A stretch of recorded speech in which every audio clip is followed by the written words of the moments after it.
Hey guys, welcome back to my channel Jagriti boutique. So friends, आज मैं लहंगे का ब्लाउज स्टिच करने वाली हूँ। तो ये फ्रंट बैक है और ये स्लीव्स है और ये लाइनिंग का फैब्रिक है जो कि पूरा 1 मीटर है। तो सबसे पहले हमें लाइनिंग वाले फैब्रिक के ऊपर कटिंग करनी है। तो सबसे पहले क्या करना है, यहाँ पे आपको डबल फोल्ड में फैब्रिक को बिछा के रख लेना है। तो आपका जितना भी चेस्ट पार्ट हो उसका 4th पार्ट निकाल के प्लस 2 से 2.5 इंच एक्स्ट्रा फैब्रिक लेते हुए इसे फोल्ड करना है। उसके बाद यहाँ पे आपको रखनी है ब्लाउज़ की लेंथ। तो आपकी जितनी भी लेंथ हो उतनी रखनी है, 1 इंच प्लस करके रखना है ताकि हाफ इंच सिलाई मार्जिन में जा सके। तो मैंने यहाँ पे 15 इंच पे निशान को लगाया है। शोल्डर फिर यहाँ पे मैं रखूँगी 6 इंच, 6.5 इंच रखूँगी शोल्डर। आर्म होल भी 6.5 इंच रखूँगी और इस तरीके से निशान को मिला दूँगी। उसके बाद यहाँ पे चेस्ट का 4th part plus 2 inch extra लेके निशान को इस तरीके से मिला देना है। यहाँ पे 1 इंच पे आर्म होल की गोलाई दे देनी है। अगर आपकी हैवी साइज़ की ब्लाउज़ है तो 1.5 इंच पे दीजिएगा। यहाँ पे कमर का चौथा भाग 1 इंच टक्स के लिए और 2 इंच मार्जिन के लिए लेते हुए निशान को लगा देना है। उसके बाद हमें इसी निशान के ऊपर करनी है कटिंग। सो फ्रेंड्स, अगर आप मेरे चैनल पे पहली बार आए हैं तो चैनल को सब्सक्राइब ज़रूर कर लीजिएगा। बहुत ही प्यारे प्यारे से ब्लाउज डिज़ाइन वगैरह मैं अपने चैनल पे अपलोड करती हूँ। उसके बाद फ्रंट पार्ट निकालना है। तो यहाँ पे इस तरीके से जो हमारा फोल्डेड फैब्रिक था उसी तरीके से रखते हुए एज इट इज़ हमें जो बैक पल्ला निकाला है उसी के अकॉर्डिंग यहाँ पे निशान को लगा देना है। बस थोड़ा सा इस फैब्रिक को फोल्ड में आगे बढ़ा देना है क्योंकि आगे की तरफ थोड़ा एक्स्ट्रा फैब्रिक लगता है और एज इट इज़ हमें यहाँ पे निशान को लगा देना है। तो यहाँ पे इस तरीके से मैंने कटिंग कर दी है। अगर वीडियो की ड्यूरेशन फास्ट लग रही हो तो आप ड्यूरेशन कम ज़्यादा कर सकते हो। उसके बाद यहाँ पे नॉर्मली हमें स्लीव्स की मार्किंग करनी है। नॉर्मल हमारा स्लीव्स यहाँ पे मैंने 8 इंच का रखा है और यहाँ पे आर्म होल मैंने 8 इंच रखा है। आर्म होल आपको चेस्ट का 4th पार्ट निकाल करके लेना है और यहाँ पे नॉर्मली स्लीव्स का शेप दे देना है या बॉटम पार्ट पे निशान लगा करके कटिंग कर लेनी है। तो इस तरीके से मैंने स्लीव्स की भी कटिंग कर ली है, ये देखो आप।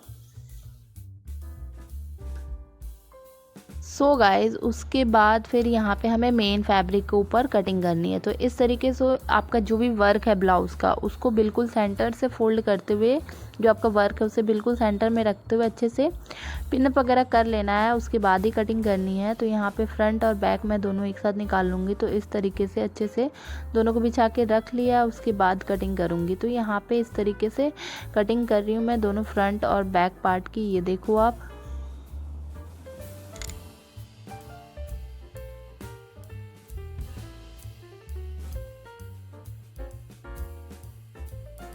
सो फ्रेंड, उसके बाद यहाँ पे स्लीव्स की कटिंग करनी है। तो जिस तरीके से आपका वर्क बना है उसी तरीके से आपको फोल्ड कर लेना है, बिल्कुल सेंटर में मिलाते हुए। साइड से जो फैब्रिक कम पड़ेगा वो हम बाद में जॉइंट करेंगे। तो यहाँ पे नॉर्मली मैं स्लीव्स को कट कर लूँगी रख के, उसके बाद से साइड में जो फैब्रिक कम पड़ रहा है उसे मैं जॉइंट कर लूँगी। तो इस तरीके से यहाँ पे साइड में कट लगा देंगे। उसके बाद यहाँ पे जो कम पड़ रहा था कपड़ा इस तरीके से हमें अटैच करना है। तो इस तरीके से आपका भी अगर फैब्रिक कम पड़ रहा हो तो अटैच आप कर सकते हो। उसके बाद यहाँ पे गले का निशान लगाना है 3 इंच पे और यहाँ पे जो आपका शोल्डर है उसका हाफ निशान लगा करके यहाँ पे टक्स पॉइंट लगा लेना है इस तरीके से। उसके बाद यहाँ पे आपको टक्स पॉइंट लगाने के बाद नीचे की तरफ 3 इंच और प्लस यहाँ पे 2 इंच पे निशान लगाते हुए यहाँ पे इस तरीके से टक्स की मार्किंग कर लेनी है। अब यहाँ पे हमें प्रिंसेस टक का निशान लगाना है। तो इस तरीके से हमें एल शेप में यहाँ पे लाइन को ड्रॉ कर लेना और बिल्कुल सेंटर में निशान लगा देना है। ये बहुत ही इजी ट्रिक होता है प्रिंसेस कट बनाने का, बहुत ही अच्छा फिटिंग भी आता है। तो इस तरीके से यहाँ पे मेज़रमेंट लेते हुए इस लाइन को भी बराबर कर लेंगे और इस तरीके से तिरछे में लाइन को ड्रॉ कर लेंगे और यहाँ से साइड से 1 इंच पे इस तरीके से लाइन को ड्रॉ करेंगे और नॉर्मली हमें इस तरीके से कट कर लेना है। ये देखो आप, बहुत ही ईजी मेथड होता है प्रिंसेस टक्स बनाने का, बहुत ही फिटिंग बहुत अच्छा आता है प्रिंसेस टक्स में। उसके बाद जो हमारा मेन फैब्रिक था उसके ऊपर रख के कटिंग कर लेंगे। तो इस तरीके से कटिंग कर लेंगे। तो यहाँ पे आपको ना ये जो हमारा फैब्रिक है मेन फैब्रिक ये वेलवेट का है। तो यहाँ पे अस्तर हमें डबल कट करने की ज़रूरत नहीं पड़ी है क्योंकि वेलवेट मटेरियल है। अगर आपका नॉर्मल मटेरियल है तो आपको अस्तर का जो फैब्रिक है वो डबल कट करना होगा। वो क्यों? क्योंकि हमें पैडेड अटैच करना है इसलिए। तो यहाँ पे मैंने सिंगल ही अटैच करा कटिंग करी है अस्तर। उसके बाद यहाँ पे सबसे पहले नेक की स्टिचिंग करेंगे। तो यहाँ पे नेक हमारा बना हुआ था उसी के अकॉर्डिंग मैं नेक रख रही हूँ, ज़्यादा तामझाम नहीं कर रही हूँ क्योंकि लहंगा बहुत हैवी है। तो इसलिए सिंपल जितना अच्छा रहे वो ज़्यादा अच्छा है। तो यहाँ पे मैंने नॉर्मली नेक को यू शेप में, राउंड शेप में यहाँ पे स्टिच कर लिया, ये देखो आप। तो यहाँ पे मैं आगे पैडेड भी अटैच करूँगी, बहुत ही ईजी मेथड से मैं आपको बताने वाली हूँ।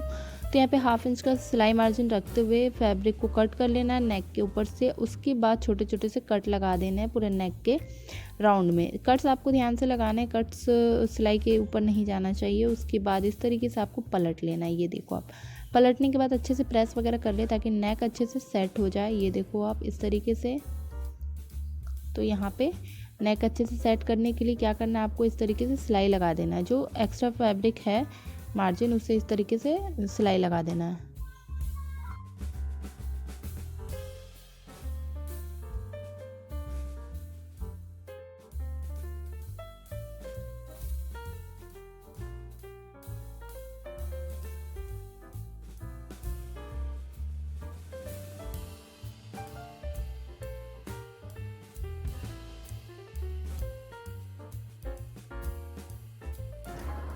सो फ्रेंड, इस तरीके से स्टिच करने के बाद उसके बाद आपको क्या करना है, जो हमारा लाइनिंग वाला फैब्रिक है और लाइनिंग वाला फैब्रिक का साइड वाला पार्ट जो है, ये आप जैसे कि वीडियो में देख रहे हो, उसे दोनों को अटैच करना है अलग अलग। मेन फैब्रिक को अलग अटैच करना है और लाइनिंग वाले फैब्रिक को अलग अटैच करना है।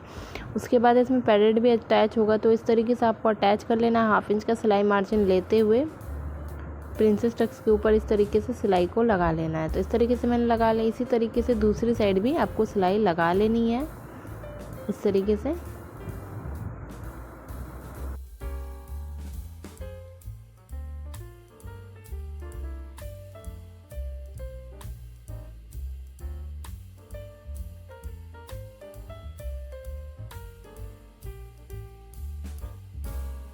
अब हमारा मेन फैब्रिक जो है वो जॉइंट होगा। जिस तरीके से हमने लाइनिंग वाले फैब्रिक को अटैच करा है, उसी तरीके से जो हमारा मेन फैब्रिक है उसे भी अटैच कर लेना है। यहाँ पे जो आपका ऊपर वाला पार्ट है उसे इस तरीके से घिसते हुए अटैच करना है ताकि दोनों बराबर आ जाए। इससे फिटिंग भी बहुत अच्छी आएगी।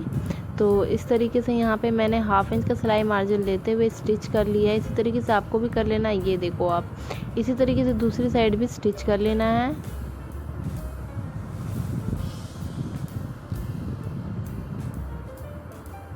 सो फ्रेंड्स, अगर कहीं भी आपको डाउट लग रहा हो या फिर आपको कहीं पे भी कन्फ्यूज़न हो तो आप मुझे कमेंट सेक्शन में पूछ सकते हो। मैं वहाँ पे आपका डाउट ज़रूर क्लियर करूँगी। और आपको किस टाइप के वीडियोस देखने, किस टाइप के ब्लाउज़ के डिज़ाइन देखने, आप मुझे कमेंट सेक्शन में भी बता सकते हो। सो गाइस, यहाँ पे मैंने अटैच कर लिया है दोनों साइड के पार्ट को। ये आप देखो, मतलब हमारा लाइनिंग वाला पार्ट भी अटैच हो गया और मेन फैब्रिक का जो था वो भी अटैच हो गया। अब हमें यहाँ पे पैडेड अटैच करना है, तो यहाँ पे निशान लगा लेना है। तो यहाँ पे मैंने टक्स पॉइंट पे मैंने 10 इंच पे निशान लगाया। आप अपना टक्स पॉइंट देख लेना कितना आ रहा है। तो यहाँ पे निशान को लगा लेंगे। उसके बाद में यहाँ पे हम कप अटैच करेंगे। तो दोनों साइड हमने निशान को लगा लिया। अब हमें कप लेना है, जो हमारा पैडेड है उसे उल्टा करके यहाँ पे बिल्कुल सेंटर में हमें यहाँ पे निशान को लगा लेना है। सेंटर में से निशान को लगा दिया। अब हमने जो यहाँ पे निशान लगाया, उन दोनों निशान को इस तरीके से मिलाते हुए, जो हमने 1/2 इंच का सिलाई मार्जिन लेते हुए अटैच करा था ना फैब्रिक को, उसी पे हमें सिलाई लगाना है। तो इस तरीके से दोनों पॉइंट को मिलाते हुए हमें यहाँ पे सिलाई को लगा लेना है। इससे क्या होगा, आपका पैडेड जो है बहुत परफेक्ट तरीके से अटैच होगा। ज़्यादा दूर तक सिलाई नहीं लगानी, मुश्किल से 1 इंच तक ही आपको सिलाई लगानी है। ये आप देखो, इस तरीके से अटैच हो गया। कितनी फिनिशिंग से अटैच हुआ है। फ्रंट से भी लुक बहुत अच्छा आ रहा है। इसी तरीके से दूसरी साइड भी आपको पैड अटैच कर लेना है। तो इस तरीके से मैंने अटैच कर लिया है। अगर आपको वीडियो फास्ट लग रहा हो तो वीडियो की ड्यूरेशन आप सेटिंग में जाके कम कर सकते हो। तो यहाँ पे अब हमें क्या करना है, पैडेड अटैच करने के बाद चारों साइड से कच्ची सिलाई लगा लेनी है। इससे आपका जो फैब्रिक है और मेन फैब्रिक है दोनों इधर उधर घिसकेगा नहीं। तो बराबर फैब्रिक को पकड़ते हुए अच्छे से फैब्रिक को मिलाते हुए यहाँ पे आपको स्टिच लगा देना है, कच्ची सिलाई लगा देनी है इस तरीके से।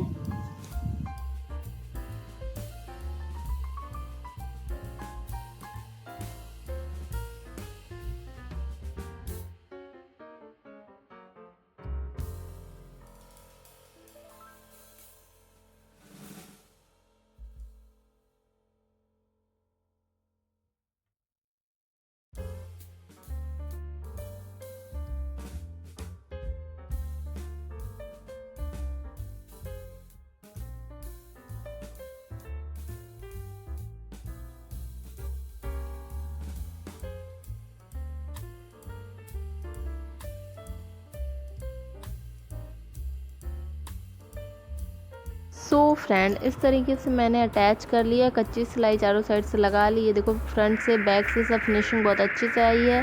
उसके बाद आपको ये बैक पार्ट है मेरा, तो ये बैक पार्ट लिया मैंने और यहाँ पे ये देखो नेक, इसकी चौड़ाई इस तरीके से मैंने रखी है। उसके बाद आपको क्या करना है, यहाँ पे इस तरीके से नीचे की तरफ से 1 इंच ऊपर की तरफ निशान को लगाते हुए तिरछे में फैब्रिक को कट कर लेना, ताकि हम जब टक्स की सिलाई लगाएं तो नीचे से बिल्कुल स्ट्रेट आए। नीचे से ऐसे तिरछा जाता है ना तो वो बिल्कुल स्ट्रेट आएगा आपका। तो उसके बाद जो आपका मेन फैब्रिक है उसके ऊपर रखते हुए आपको स्टिच लगा देना है। तो यहाँ पे मैंने अच्छे से पिनअप वगैरह कर लिया है। उसके बाद यहाँ पे मैं 1/2 इंच का सिलाई मार्जिन लेते हुए स्टिच कर दूँगी, डोरी अटैच करते हुए। यहाँ पे देखो मैं डोरी साथ ही अटैच कर रही हूँ, बाद में अटैच करने का झंझट नहीं रहेगा। तो यहाँ पे मैं 1/2 इंच का सिलाई मार्जिन लेते हुए स्टिच कर रही हूँ डोरी के साथ। तो यहाँ पे स्टिच हो गया। अब जो हमारा एक्स्ट्रा फैब्रिक है उसे कट कर लेना है इस तरीके से। दोनों साइड मैंने डोरियाँ अटैच कर ली है, एक्स्ट्रा फैब्रिक को कट कर दिया है, छोटे छोटे से कट लगा देंगे ताकि हमारा नेक में फिनिशिंग अच्छे से आए। तो इस तरीके से मैंने कर लिया। अब हमें नीचे की तरफ भी सिलाई को लगा लेना है। तो यहाँ पे भी 1/2 इंच का सिलाई मार्जिन लेते हुए हमें यहाँ पे सिलाई लगा देना है। आप हमेशा जब भी बैक पार्ट का स्टिच करो तो नीचे से 1 इंच के तिरछे में ज़रूर कट करो, ताकि नीचे से हमारा जो सीधा आए फैब्रिक टक्स लगने के बाद। तो यहाँ पे मैंने कट लगा दिया है, ऐसा फैब्रिक कट कर दिया है, छोटी छोटी कट लगा दिया। अब हमें क्या करना है, इसे पलट लेना है इस तरीके से। पलट लिया मैंने, पलटने के बाद अच्छे से प्रेस लगा के सेट कर लेना है। उसके बाद यहाँ पे बाजू में जो कम पड़ रहा था कपड़ा उसे अटैच कर लेंगे नॉर्मली। तो इस तरीके से दोनों साइड फैब्रिक को अटैच करने के बाद ऊपर से एक चाप सिलाई लगा लेंगे।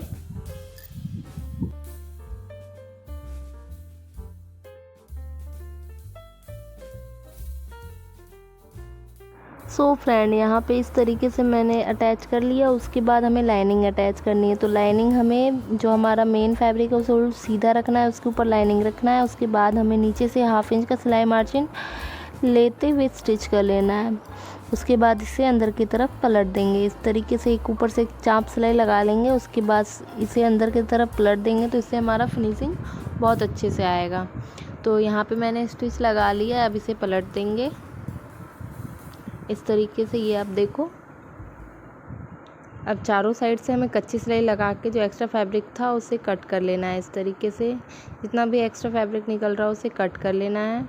तो इस तरीके से मैंने कट कर लिया। इसी तरीके से दोनों स्लीव्स को स्टिच कर लेना। उसके बाद दोनों शोल्डर जॉइंट करने के बाद जो आर्म होल कट होता है 1 इंच का अंदर की तरफ से कट करके, और यहाँ पे हमें स्लीव्स में भी 1 इंच कट कर लेना है इस तरीके से। ये आप देखो फ्रंट की साइड से कट होता है 1 इंच, ताकि हमारा आर्म होल में झोल ना आए। उसके बाद नॉर्मली हम जैसे अटैच करते हैं, जो हमने 1 इंच कट किया था वो फ्रंट की तरफ रहेगा, और इस तरीके से सेंटर कंधा मिलाते हुए हमें यहाँ पे नॉर्मल जैसे हम स्लीव्स अटैच करते हैं ना, उसी तरीके से यहाँ पे 1/2 इंच का सिलाई मार्जिन लेते हुए आपको स्लीव्स को अटैच कर लेना है।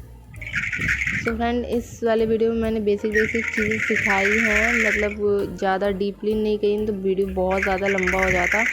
तो आई होप कि आपको समझ में आ रहा होगा। और आपको किस टाइप की वीडियोस देखनी है आप मुझे कमेंट सेक्शन में बता सकते हो। मैं ज़रूर उस टाइप की वीडियोस आप लोगों के लिए लेके आऊँगी। जिस टाइप की भी आपको ब्लाउज़ डिज़ाइन की वीडियोस देखनी है, किसी भी टाइप के ड्रेस डिज़ाइन की वीडियोस देखनी है, तो आप मुझे कमेंट सेक्शन में ज़रूर बताइएगा।